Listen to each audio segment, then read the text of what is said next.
நேயர்களுக்கு வணக்கம். இன்றைய நேர்காணலில் அரசியல் பொருளாதார வல்லுநர், காங்கிரஸ் கட்சியினுடைய மூத்த பிரமுகர் ஆனந்த் சீனிவாசன் அவர்கள். சார் வணக்கம். சார் வணக்கம். சார், இடி அலுவலகத்தில் திடீரென்று ஒரு தீ விபத்து ஏற்பட்டுருச்சு. அது ஒரு அதிகாலை நேரம், பெரிய லெவலில் வேற யாருக்கும் பாதிப்பு இல்லை. திடீர்னு மின்கசிவின் காரணமாக ஏற்பட்டிருக்கலாம்னு தகவல் சொல்கிறாங்க.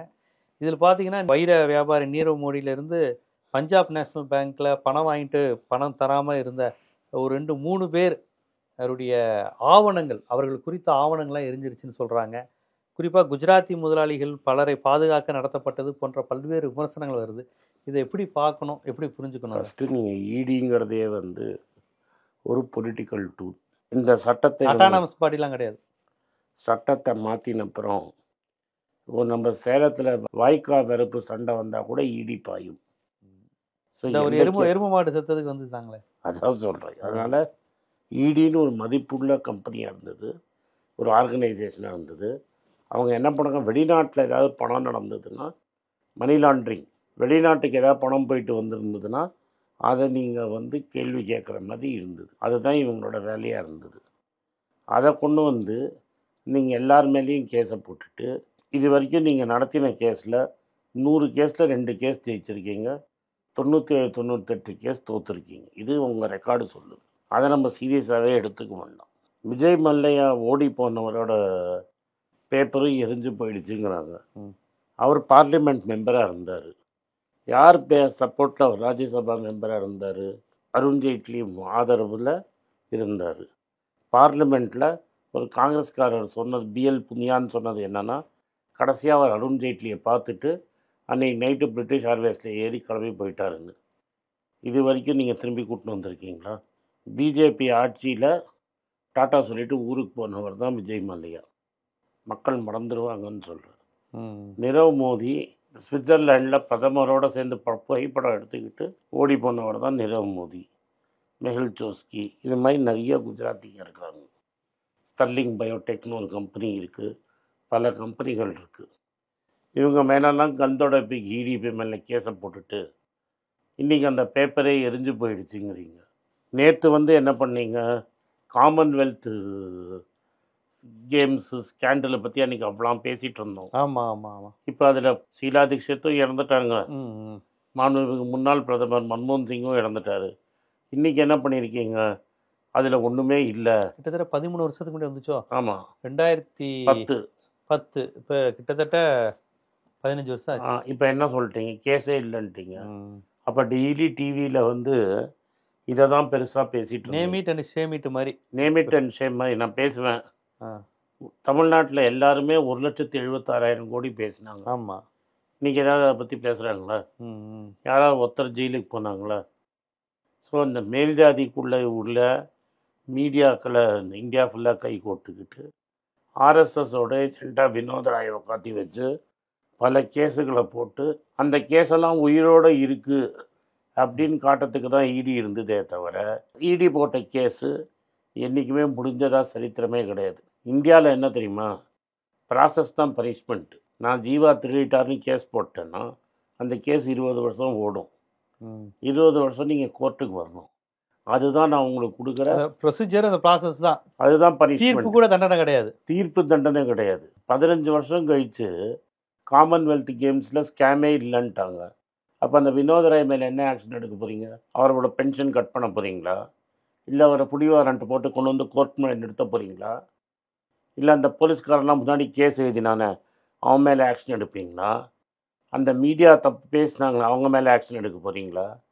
இப்போ கேஸே இல்லைன்னு சொல்லி எல்லாம் காப்பி டிஃபன் சாப்பிட்டு மறந்து போயிட்டாங்க. நான் சொல்கிறது புரியுதுங்களா? அந்த 2Gனால எவ்வளோ பேருக்கு லாஸு, ஆட்சியே போச்சு. இன்றைக்கி அதை பற்றி யாராவது பேசுகிறாங்களா? அதுக்கப்புறம் மிகப்பெரிய இஸ்ரோ ஸ்கேம் ஒன்று பேசினாங்களே இவங்க மோடி ஆட்சியிலே ஒன்று வந்து, ஆந்திரிக் ஸ்கேமு, இஸ்ரோ ஸ்கேம். அதே தான் கேள்விப்பட்டீங்களா? அதாவது இந்த மேல்ஜாதி வர்க்கத்தை சேர்த்துக்கிட்டு இவங்க இது மாதிரி தூண்டி விட்டு மீடியாவில் பெருசாக பேசி, ஏன்னா சிம்பிளாக சொல்கிறேன்னு, இது ராகுல் காந்தி சொன்னதை நான் சொல்கிறேன். அவர் விவசாயிகளுக்காக பேச ஆரம்பிச்சிட்டாரு, ஒடுக்கப்பட்டவங்களுக்காக பேச ஆரம்பிச்சிட்டாரு, நிலை இல்லாதவங்களுக்காக பேச ஆரம்பிச்சிட்டாரு. பெரிய பெரிய கார்ப்பரேட்டுகளுக்கு அவங்க லாபம் போயிடுங்கிற பயத்தில் அவங்க மீடியா எல்லாமே கார்ப்பரேட்டு கைக்கூலிங்க தான். அவங்கள தூண்டி விட்டு பேச வச்சு கேஸுன்னு ஒன்று போட்டு 15 வருஷம் கழிச்சு ஒன்றுமே கேஸ் இல்லைன்னு ஆயிடுச்சு. உங்களோட 2G 4G ஒன்றும் கிடையாது. மல்லையாவை உங்களால் கூட்டிகிட்டு வர முடியல, நிரவ் மோதியை கூட்டிகிட்டு வர முடியல, மேல் ஜோஸ் ஏன் ஒரு ஆளை பிடிச்சிட்டு வந்தீங்களா நீங்கள்? ஆயிரக்கணக்கான கோடியை காணும், 10 லட்சம் கோடி காணும் இல்லைங்க சார். அதில் ஏதாவது ஒத்தனை ஜெயிலுக்கு அமிச்சிங்களா கன்விக்ட் பண்ணி? ஏதாவது ஒரு ஆள் சொல்லுங்கள், இவன் இந்த பேங்க்கை ஏமாற்றிட்டான், இவனுக்கு 7 வருஷம் நாங்கள் கடுகால் தண்டனை கொடுத்துருக்கோம் அப்படின்னு யாராவது இருக்காங்களா? அந்த ஆள் என்ன சொன்னான், அந்த 2G ஜட்ஜு, ஒரு சர்தார்ஜி, நான் இங்கே தான் உட்காந்துட்ருக்கேன், யாராவது ஏதாவது ஆதாரம் கொண்டு வந்தீங்கன்னா நான் கன்விக்ட் பண்ணுறேன்னு. ஸோ ஆதாரமற்ற கேஸை நடத்துறது தான் இடியோட வேலை. இப்போ கோர்ட்டில் கேள்வி கேட்டால் பதில் சொல்லணும். என்ன சொல்லுவாங்க, பேப்பர்லாம் எரிஞ்சு போயிடுச்சு, என்கிட்ட பேப்பர் இல்லைன்னா கேஸை மூடிடுவாங்க. அப்போ அவங்க அனுபவிச்சதுக்குன்னா யார் கொடுக்கறது? இப்போ பஞ்சாப் நேஷனல் பேங்க்கில் கேஸில் அப்படி சொல்ல முடியாது, ஏன்னா 20,000 கோடி காணும். அந்த ஆவணங்கள் டாக்குமெண்டட் காணும். பட்டு விஜய் மல்லையா கடன் கட்டாமல் போயிட்டாரு, அவர் வீடெல்லாம் ஏலம் விட்டு நிறைய வாங்கிட்டீங்க. அவர் என்ன சொல்கிறாரு, இப்போ என்கிட்ட ஏலம் விட்டு என் சொத்துலேருந்து எவ்வளோ பணம் வாங்கிட்டீங்கன்னு எனக்கு கணக்கு கொடுங்க கேட்குறாரு. அந்த கணக்கு ஏன் கொடுக்க மாட்டேங்கிறீங்க? அவர் என்ன சொல்கிறாரு, இந்தியாவில் இருக்கிற எல்லா சொத்தையும் ஆக்ஷன் விட்டீங்க, உங்களுக்கு பணம் வந்துருச்சு. பேங்க்கில் என்ன சொல்லிட்டான் அந்த ஸ்டேட் பேங்க்கு, நீங்கள் வர வேண்டியதுக்கு மேலே நாங்கள் கலெக்ட் பண்ணிட்டோம். நீங்கள் அப்போ எவ்வளோ கலெக்ட் பண்ணீங்கன்னு எனக்கு கணக்கு அமைங்கிறாரு.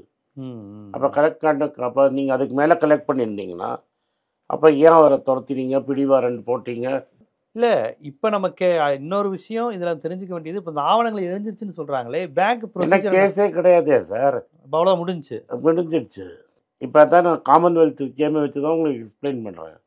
உங்ககிட்ட பேப்பரே இல்லாமல் நீ கேஸ் போட்ட, 15 வருஷம் கழிச்சு கேஸ் இல்லைன்ட்ட. நீங்கள் பேப்பரில் படித்து சொல்கிறீங்க நிரவ் மோதி இது எரிஞ்சுது, இப்போ இவரது எரிஞ்சுதுன்னு. பேங்க்கில் ரெக்கார்டு இருக்கும் தான். விஜய் மல்லையாவே சொல்கிறாருல்ல, என் சொத்தெல்லாம் ஆக்ஷன் விட்டீங்கிறீங்க, பேங்க்கு பணத்தை ரிக்கவர் பண்ணிடுச்சுங்கிறீங்க. எவ்வளோ ரிக்கவர் பண்ணீங்கன்னு கணக்கு காமினா கொடுக்கணும்ல, ஏன் கணக்கு காட்ட மாட்டேங்கிறீங்க? தலித் மோதி ஊர் ஊராக சுற்றிக்கிட்டு இருக்காரு, சுஷ்மிதா சேனை என் கேர்ள் ஃப்ரெண்டுங்கிறாரு, தினம் கேர்ள் ஃப்ரெண்ட் மாற்றுறாரு, ஃபோட்டோ எடுத்து போட்டுட்ருக்காரு. அவரை பிடிக்க முடியுது அவங்களால?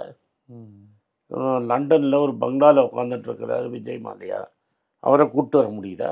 இந்த நிரவ் மோதி ஜெயிலில் இருக்கிறார், மெஹல் சோஸ்கி எனக்கு கேன்சர்னு படுத்துட்ருக்காரு, பெல்ஜியம் ஜெயிலில் இருக்கிறாரு. ஒரு வாட்டி ஆன்டிக்வாலேன்னு அவரை தூக்கின்னு வரணும்னு பார்த்தீங்க, அவர் தப்பிச்சு ஓடி போயிட்டார் திரும்பி.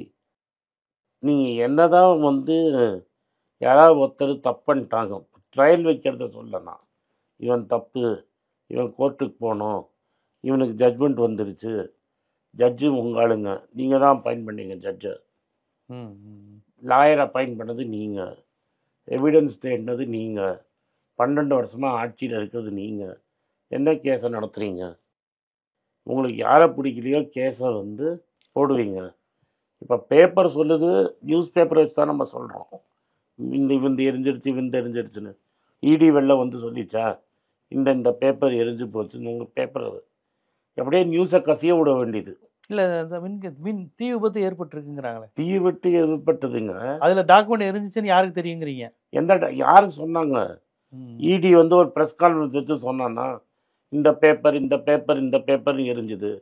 இல்லை அந்த பேப்பர் நியூஸ் பேப்பர்காரன் போடுறான்ல, அவன் ரைட் டு இன்ஃபர்மேஷன் ஆக்டில் போட்டு எந்த பேப்பர்னு எரிஞ்சதுன்னு எவிடன்ஸ் வாங்கினானா? அப்படியே நியூஸை கசிய விட வேண்டியது. எந்த கேஸ் எல்லாம் வீக்காக இருக்கோ அந்த கேஸ் பேப்பர்லாம் எரிஞ்சிடுச்சுன்னு நீங்களே கசிய விடுறீங்களே தவிர இடி எங்கேயாவது சொல்லிச்சா? அப்போ இந்த பேப்பர் யார் சார்பாக நடந்துக்கிறீங்க? கவர்மெண்ட் பிஜேபி சார்பாக நடந்துக்கிறீங்களா, கவர்மெண்ட் சார்பாக நடந்துக்கிறீங்களா, இல்லை இந்த ஆளுங்கள்லாம் எங்கள் பேப்பர் எரிஞ்சிட்டுன்னு சொல்கிறதுக்கு உங்களுக்கு பணம் கொடுத்து எழுத வச்சாங்களா? எவிடன்ஸ் எங்கேன்னு வந்தது? இடி ப்ரெஸ் கான்ஃபரன்ஸ் கூப்பிட்டாரா? இடி உங்களுக்கு ஏதாவது லெட்டர் கொடுத்தாரா? இல்லை நீங்கள் ரைட் டு இன்ஃபர்மேஷன் ஆக்டில் போட்டு வாங்கினீங்களா? ஏதாவது ஒன்று காட்டணும்ல. நீங்கள் சும்மா பேப்பரில் இருந்ததை பற்றி தானே இப்போ பேசுகிறோம். ஆமாம் ஆமாம். 1,70,000 பொய், காமன்வெல்த் ஸ்கேம் பொய், கோல் ஸ்கேம் பொய். அப்போ எதுதான் நீங்கள் உண்மையை சொல்லியிருக்கீங்க? எல்லாமே எதிர்கட்சிகள் மீது போட்ட உண்மைக்கு மாறான கேஸ். 100 கேஸ் தான், 2 கேஸ் தானே நீங்கள் கன்விக்ட் பண்ணியிருக்கீங்க. 98 கேஸ் உங்களால் கன்விக்ட் பண்ண முடியல. இல்லை இப்போ இப்போ எரிஞ்சது தானா இதோட கேஸ் க்ளோஸ்? அது யார் சார் சொல்லணும்? நீங்களும் நானுமா பேசணும்? Anyway case closed.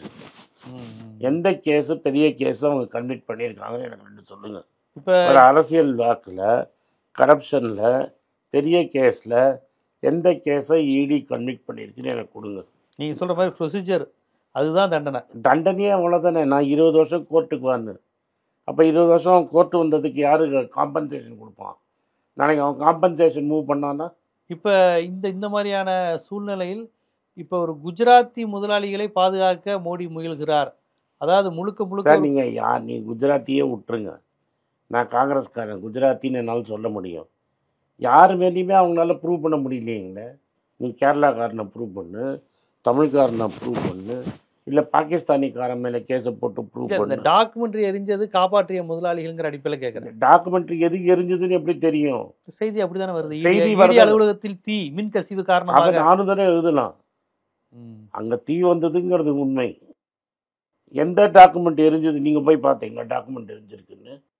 டாக்குமெண்ட் எரிஞ்சுன்னா அவன் எஃப்ஐஆர் போட்டிருக்கணும்ல போலீஸ் ஸ்டேஷனில். அந்த எஃப்ஐஆர் காப்பி உங்கள்கிட்ட இருக்கா? இல்லை நீங்கள் ஆர்டிஐ போட்டு இடி உங்களுக்கு பதில் சொல்லியிருக்கிறான்னா எந்த பேசிஸில் டாக்குமெண்ட் எரிஞ்சதுன்னு சொல்கிறீங்க? ஆர்டிஐ போட்டு நம்ம உண்மையை கண்டுபிடிக்க முடியுமா? நீங்கள் ஆர்டிஐ போட்டு ரெஃப்யூஸ் பண்ணிட்டுமே கோர்ட்டுக்கு போங்க. இல்லை அப்போ அந்த டாக்குமெண்ட், இவங்களுடைய டாக்குமெண்ட்லாம் தீ விபத்தில் எதேச்சியாக இயற்கையாக எரிஞ்சிருச்சுங்கிற அந்த செய்தி மேலே உங்களுக்கு ஒரு நம்பகத்தன்மை வரல சார்? நான் என்ன கேட்குறேன், எரிஞ்சுதா எரியலையான்னு நியூஸ் பேப்பர் சொல்ல முடியாது. எரிஞ்சுதா எரியலையான்னு ஒரு பொறுப்புள்ள அதிகாரி சொல்லணும், இல்லை ஒரு கோர்ட்டு சொல்லணும், இல்லை இந்த நியூஸ் பேப்பர் ஆர்டிஐயில் போட்டு வாங்கி இதான் இன்ஃபர்மேஷன் கொடுக்கணும். இது 3மே நடக்கலை. நம்ம ஏன் வியூகத்தின் பேரில் பேசணுங்கிறேன். எப்படியுமே 100 கேஸில் 98 கேஸ் அவங்க முடிக்கலை. 100 கேஸில் 98 கேஸ் அவங்க முடிக்கவே இல்லையே. முடித்தாதானே அதை பற்றி நீங்கள் பேசணும். இப்போ ஆர்டிஐ போட்டு இதை ப்ராப்பராக எரிஞ்சது அவங்க டாக்குமெண்ட்ரி தானா அப்படின்லாம் போட்டு ஒரு எடுக்கிற மாதிரி கேஸ்லாம் போனால் இவங்க எல்லாம் அம்பலமாகி வெளியே வருவாங்க. ஒரு சிக்க வாய்ப்பு இருக்குது சார். இப்போ நான் சிக்கத்துக்கு வாய்ப்பு இருக்குது. மல்லையா தான் சொல்கிறானே, நீ என் மேலே கேஸ் போட்டு என் படத்தை விற்றுட்டல்ல, பேங்கே சொல்லுது காசு வாங்கிட்டேன்னு. அப்போ காமி எதை காமின்னு அவனே கேட்குறானே. நான் கேட்க வேணாம், அவனே கேட்குறானே. லலித் மோடி இந்த ஊரில் சினிமாவில் நடிக்கிற பொண்ணோட சுற்றின்னு இருக்கிறான். அந்த பொண்ணு இந்தியாவுக்கு போயிட்டு வந்துன்னு இருக்குது. நீங்கள் வந்து ஜாலியாக பார்த்துட்டு தானே இருக்கீங்க. என்ன பண்ணீங்க? கண்டிப்பாக நீங்கள் தொடக்கத்தில் சொன்ன மாதிரி இடிங்கிறது ஒரு அட்டானமஸ் பாடியாக இல்லாமல் ஒரு பொலிட்டிக்கல் டூலாக இருக்குது. ஒரு அதனால தான் அது மேலே நம்பிக்கைத்தன்மை போயிடுச்சு. அது மேலே ஒரு நம்பிக்கை இல்லாமல் போனது அது ஒரு அரசியல் டூலாக போய் 100 கேஸில் 98 கேஸ் அதாவது ஜெயிக்க முடியலங்கிறதுல நம்ம பேசுகிறோம். இது மாதிரியான விஷயங்களில் பொதுமக்களுக்கு ஒரு நம்பகத்தன்மை வராமல் போனதுக்கு காரணம் எதிரிகளை பழிவாங்க. சரியான வார்த்தை, அரசியலில் எதிர்கட்சிகளாக இருப்பவரை பழிவாங்குவதற்காக மட்டும் சிபிஐ இடியெல்லாம் செயல்படுது. இடி அதிகாரிகளே லஞ்சம் கொடுத்த வழக்கெல்லாம் நடந்தது. ஏன் நம்ம மதுரை திண்டுக்கல்ல நடந்தது. திண்டுக்கல்ல ஒரு ஆபீசரை மிரட்டி பணம் வாங்கினது இடி அதிகாரிகள் மீதே நடந்தது. ஸோ இது மாதிரி தெரிஞ்சதே இவ்வளவுனா தெரியாம எவ்வளவு நடந்திருக்குன்னு தெரியல. அப்போ இந்த இடி சிபிஐ அமைப்புகள் முழுவதும் ஒன்றிய அரசின் முகவை அமைப்புகள் அனைத்துமே அவர்களுடைய பப்பட் அமைப்பு தான், ஒரு கைப்பாவை தானே ஒழிய பப்பட் இல்லைன்னு வச்சுக்கோங்க சார். இவங்க எதிர்கட்சி மேலே இவ்வளோ கேஸ் போட்டிருக்காங்க. அதில் ஏதாவது முடிஞ்சுதா? இல்லை.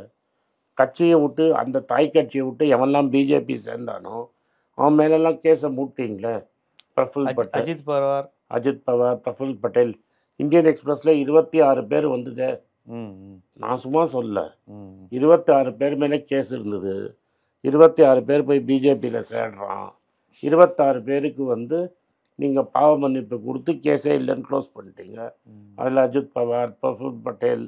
இந்தியன் எக்ஸ்பிரஸ் ரிப்போர்ட் எடுத்திங்கன்னா எல்லார் பேரையும் ஃபோட்டோவோட போட்டிருக்கலாம், கேஸ் டீட்டெயிலோட போட்டிருக்கலாம். அப்போ எப்படி நம்புவீங்க? எரிஞ்சுதா எரியலையா? சும்மா இவங்களே ஏதாவது பேப்பர் இல்லைன்னு இவங்களே சொல்லிடலாம்ல. இடி எரிந்த வழக்கில் இவர்கள் குஜராத்தி முதலாளியை காப்பாற்றுறாங்க, நீரவ் மோடியை காப்பாற்றுறாங்க, லலித் மோடியை காப்பாற்றுறாங்க, விஜய் மல்லையா மாரின் போன்ற விமர்சனங்களுக்கு மத்தியில் உங்களுடைய நேர்காணல் இன்னொரு புதிய கோணத்தை தொழில்நுட்ப அடிப்படையிலையும் கேட்டிருக்கு, சட்ட அடிப்படையிலையும் கேட்டிருக்கு. எரிஞ்சது உண்மைதானாங்கிற கோணத்தில் நாம் உண்மையை கண்டறியணுங்கிற அந்த விஷயத்தையும் நீங்கள் முன்வச்சு ஒரு புதிய வெளிச்சத்தை இந்த ஈடி சார், எரிஞ்ச ஒரு வழக்குல போலீஸ் ஸ்டேஷன் பாய்ச்சிருக்கீங்க. எரிஞ்சு போயிடுச்சுன்னா அப்படியே விட்டுருவீங்களா? ம், ம், இப்போ மெட்ராஸில் கமிஷனர் ஆஃபீஸ் எரிஞ்சு போயிடுச்சுன்னு வைங்க, ம். அங்கே இருக்கிற கேஸெல்லாம் முடிஞ்சிருச்சுன்னு பூட்டி போயிடுவோமா? அது ஒரு கொலை கேஸ், அந்த கேஸ். ஏப்பா உன் டீட்டெயிலாக எரிஞ்சிருச்சுப்பா, இன்னைக்கு நீ சுதந்திரமா இருக்கா, உன் கேஸ்லாம் சார், முடிஞ்சிச்சு. அந்த பேப்பர் சொல்றது அப்படிதானே இருக்குது. ஆமா. இடி சொன்னாங்கன்னு நான் சொல்லலை, ம். அந்த பேப்பர் சொல்றது அது மாதிரி இருக்கு.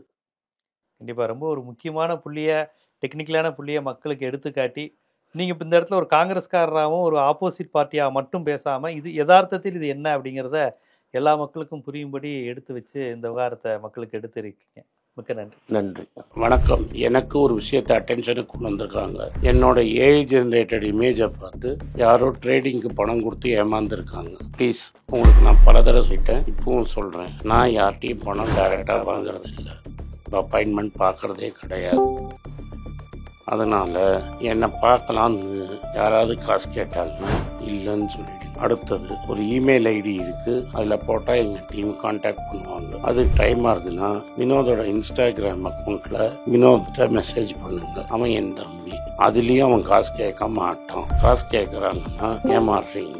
யார் என்ன சொன்னாலும் கம்பெனிக்கு செபி அல்லது ஐஆர்டிஏ அல்லது ஆர்பிஐ ரெஜிஸ்ட்ரேஷன் இருக்கணும். இந்த 3 ரெஜிஸ்ட்ரேஷன் ஏதாவது இருந்தால் தான் உங்களோட பணத்தை நீங்கள் கொடுக்கணும். நீங்கள் இன்கேஸ் ஆஃப் இன்சூரன்ஸ் டைரெக்டாக இன்சூரன்ஸ் கம்பெனிக்கு தான் கொடுக்கணும். இன்கேஸ் ஆஃப் ட்ரேடிங் நீங்களே புரோக்கர்கிட்ட போட்டு ட்ரேட் பண்ணணும். மியூச்சுவல் ஃபண்டும் கம்பெனிக்கு தான் கொடுக்கணும். த்ரூ எக்ஸ்சேஞ்சு நீங்கள் வாங்கிக்கலாம். இதெல்லாம் எதுக்கு நான் உங்களுக்கு சொல்கிறேன்னா, யாரையாவது சொல்கிறாங்கன்னு நம்பி ஏமாறாதீங்க. உங்களுக்காக நான் ட்ரேட் பண்ண முடியாது, அது இல்லீகல். நான் ட்ரேடும் பண்ணுறது கிடையாது. அதனால் ட்ரேடிங் ப்ராஃபிட் பண்ணி தரேன்னு சொல்கிறது ஏமாத்தல். எனக்கு ட்ரேடிங் பண்ண தெரியாது. என் பேரை சொல்லி ட்ரேட் பண்ணி உங்களுக்கு ப்ராஃபிட் ஷேரிங்னா ஃப்ராடு, ஏமாற்றம். நான் யார்கிட்டையும் காசு கேட்கல, கேட்கவும் மாட்டேன்.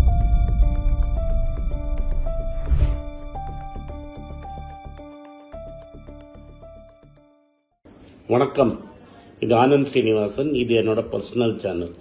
மணி பேச்சுக்கு தனியாக ஒரு சேனல் இருக்குது, அது டெலிகிராஃப் சேனல். இது என்னோட பர்சனல் சேனல். நான் என்ன நினைக்கிறேன், நான் தத்துவ பேச்சை பற்றி என்ன பேசுகிறேன், நான் பொருளாதாரத்தை பற்றி என்ன நினைக்கிறேன், ஜென்ரல் பொருளாதாரத்தை பற்றி நினைக்கிறேன், என் ஐடியாலஜியை பற்றி நான் என்ன நினைக்கிறேன், என்னோட ஃபிலாசபி, என்னோட நம்பிக்கை, ரமண மகரிஷி, சார்லி மங்கர் பற்றிலாம் என்ன நினைக்கிறேன்னு இதில் பேசுவேன். இதில் வீடியோ அப்டேட் அப்பப்போ வரும். நீங்கள் சப்ஸ்கிரைப் பண்ணீங்கன்னா என்ன நீங்கள் பர்சனலாக ஃபாலோ பண்ணுறீங்க. இது மணி பேச்சு இல்லை, இது இன்வெஸ்ட்மெண்ட் இல்லை.